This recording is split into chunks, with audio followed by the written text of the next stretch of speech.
Hello everyone, welcome to Rani BSc learning. और आज मैं आपको फिर से partial differential equation with constant coefficient यानी 20 चैप्टर का एक बहुत ही आईएमपी क्वेश्चन बताने जा रही हूँ, जो कि एग्ज़ाम में बहुत बार पूछा गया है।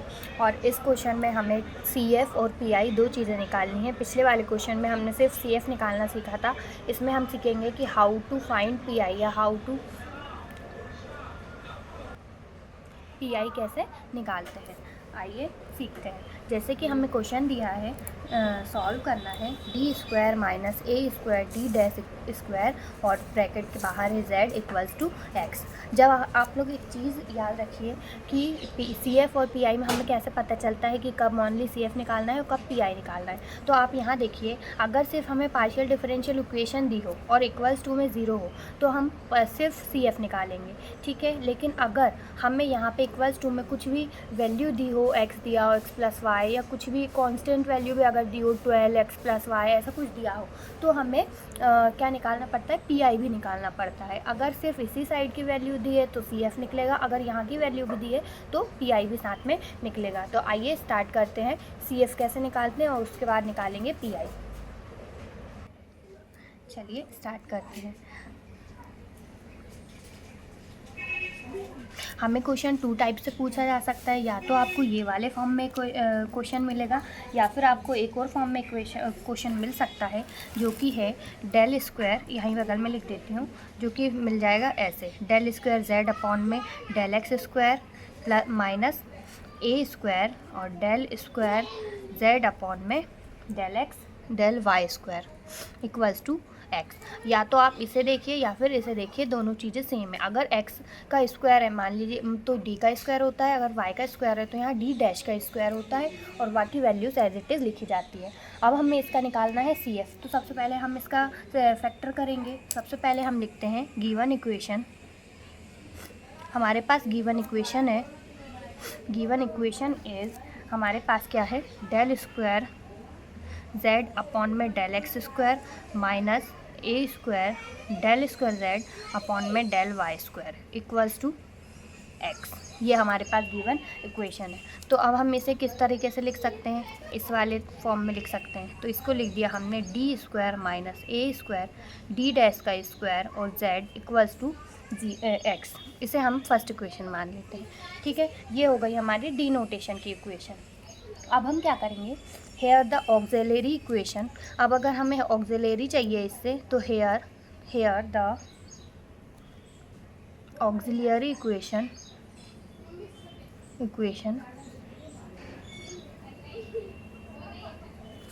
Put D equals to M और D dash equals to 1।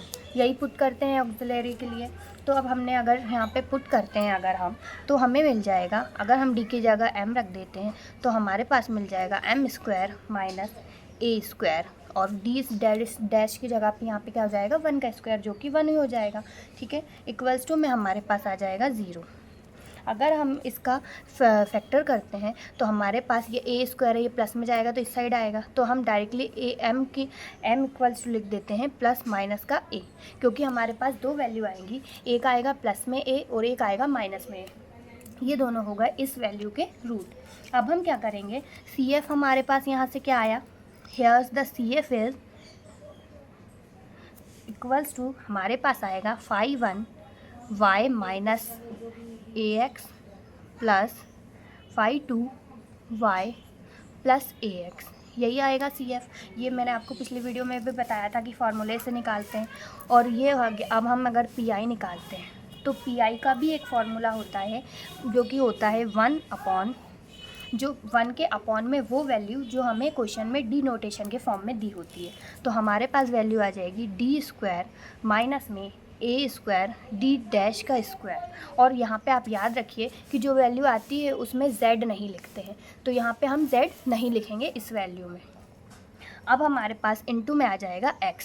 Into में वो चीज़ आती है जो इक्वल्स टू के बाद लिखी होती है। तो ये हो गया हमारा पी आई का फार्मूला, 1 के अपॉन में डी नोटेशन वाली वैल्यू जिसमें z नहीं लिखते हैं, और इनटू में हो गया x। अब हम निकालते हैं पी आई। तो देखिए, सबसे पहले हम क्या करेंगे, यहाँ से डी स्क्वायर को कॉमन ले लेंगे नीचे से, तो यहाँ पे हो जाएगा 1 अपॉन, अगर हमने यहाँ पे डी स्क्वायर कॉमन लिया यहाँ से नीचे वाली वैल्यू से डी स्क्वायर अगर हम कॉमन लेते हैं तो हमारे पास क्या आएगा, यहाँ पे अगर हमने डी स्क्वायर कॉमन ले लिया तो यहाँ पे डी स्क्वायर बाहर और यहाँ से डी स्क्वायर कॉमन लिया है तो यहाँ पे आ जाएगा हमारे पास 1 माइनस यहाँ पे अगर डी स्क्वायर लिया तो ए स्क्वायर डी डैश का स्क्वायर तो एज इट इज़ आएगा और अपॉन में डी स्क्वायर आएगा, क्योंकि जहाँ यहाँ पे डी स्क्वायर है नहीं, हमने कॉमन लिया तो नीचे डिवाइड में आ जाता है और यहाँ पे आ जाएगा इनटू में x। अब अगर हम इसे इन्वर्स में लेके जाएँ, ऊपर में लेके जाएँ तो ये हमारे पास हो जाएगा 1 अपॉन डी स्क्वायर और ब्रैकेट के अंदर हो जाएगा 1 माइनस पूरी वैल्यू एज इट इज़ रहेगी डी स्क्वायर और बस यहाँ पे माइनस में 1 आ जाएगा, ठीक है। और इनटू में x तो चल ही रहा है, इनटू में x हो गया। अब हम क्या करेंगे, ये इतना होने के बाद इन्वर्स, अब यहाँ पे एक फॉर्मूला लगता है जो कि हमारे पास है, यहाँ पे हमारे पास फार्मूला है, ये वाला फार्मूला हम यहाँ पुट करेंगे। हमारे पास फार्मूला होता है 1 plus D inverse equals to 1 plus D square और एज इट इज़ आगे सीरीज़ बढ़ती जाती है। तो अब हम क्या करेंगे, यहाँ पे हमने लिख दिया 1 अपॉन डी स्क्वायर और यहाँ ब्रैकेट के अंदर हम फार्मूला अगर लिखते हैं तो ये हो जाएगा हमारे पास 1 प्लस ये हमारा पूरा डी हो गया तो हम इसको डी एज इट इज़ लिख सकते हैं, ये a square d dash square upon में डी स्क्वायर, फिर प्लस करके हम और भी वैल्यूज़ लिख सकते हैं लेकिन ज़रूरत नहीं है लिखने की क्योंकि सारी वैल्यूज़ कैंसिल हो जाती हैं, ठीक है। अब हम क्या करेंगे, यहाँ पे हमारे पास है 1 अपॉन डी स्क्वायर, यहाँ पे हमारे पास है 1 अपॉन डी स्क्वायर और यहाँ पे अगर हम इसका अंदर x का अंदर मल्टीप्लाई करें तो हमारे पास हो जाएगा इनटू में x प्लस में ये वाली वैल्यूज़ लिखने की ज़रूरत इसलिए नहीं है इस क्वेश्चन के लिए ओनली, क्योंकि हमें पता है जैसे कि यहाँ डी डैश स्क्वायर है और यहाँ डी स्क्वायर है तो ये आपस में ये इंटीग्रेशन है और ये डिफरेंशिएशन है, ये दोनों ये y के रिस्पेक्ट में और ये x के रिस्पेक्ट में, ठीक है। तो ये दोनों आपस में कैंसिल हो जाएंगे और अगर हम ए स्क्वायर का डिफरेंशिएशन करते हैं तो वो तो 0 हो ही जाएगा, तो हमारे पास सिर्फ बचेगा 1 अपॉन डी स्क्वायर का x। तो अब इससे हमें पता चल रहा है कि 1 अपॉन डी स्क्वायर, इसका मीनिंग हुआ कि x का 2 बार डिफरेंशिएशन, x का 2 बार इंटीग्रेशन, ठीक है, dx और x। अब हमने लिख दिया 1 upon D integration of x dx, 2 बार दिया है, पहले एक बार x के रिस्पेक्ट में करते हैं तो हमारे पास क्या आ जाएगा यहाँ पे 1 अपॉन डी, तो एज इट इज़ हम लिख के चलेंगे और यहाँ पे x का इंटीग्रेशन एक बार जब होगा तो हमारे पास आ जाएगा x² हो गया यहाँ पे। अब हम क्या करेंगे, जब फिर से हम इसका डिफरेंशिएशन करेंगे तो 1/2 बाहर आ जाएगा और इंटीग्रेशन हो जाएगा ओनली x² dx का। फिर से अगर 1/2 एज इट इज़ लिखा और यहाँ पे इंटीग्रेशन हो गया तो ये हमारे पास हो जाएगा x³ 3, ठीक है। जब हम इन दोनों का इंटू करेंगे आपस में तो हमारे पास आएगा x³ 3 × 6 और यही हमारी सेकंड वैल्यू है, ठीक है। अब हम देखते हैं हमें z कैसे लिखना होता है।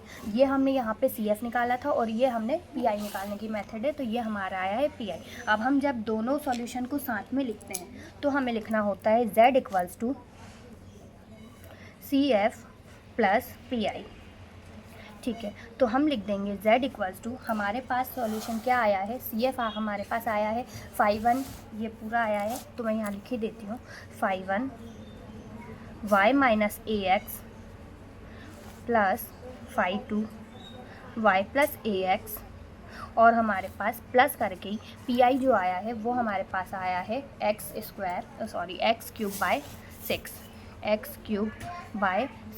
तो ये हो गया हमारा पूरा सॉल्यूशन z के रिस्पेक्ट में। अब आप लोग एक बार पूरा क्वेश्चन को अच्छे से देख लीजिए कि क्वेश्चन कैसे सॉल्व करना है, ठीक है। और इसी तरह से सारे क्वेश्चन होंगे, इसमें कोई भी अलग से मेथड नहीं दिए। अगर इस टाइप के क्वेश्चन आते हैं कि आपको यहाँ पे 1 + d⁻⁻1 मिले, 1 + d⁻⁻1 मिले या कुछ भी मिले तो आपको ऐसे ही सॉल्व करना है। अगर यहाँ पावर में -2 और +2 भी आता है तो भी क्वेश्चन इसी तरह से सिंप्लीफाई होगा। आप लोग एक बार फार्मूला देख लेना और बाकी क्वेश्चन की सारी स्टेप सेम ही रहेंगी। Thank you so much. अगर वीडियो पसंद आई हो तो लाइक करना।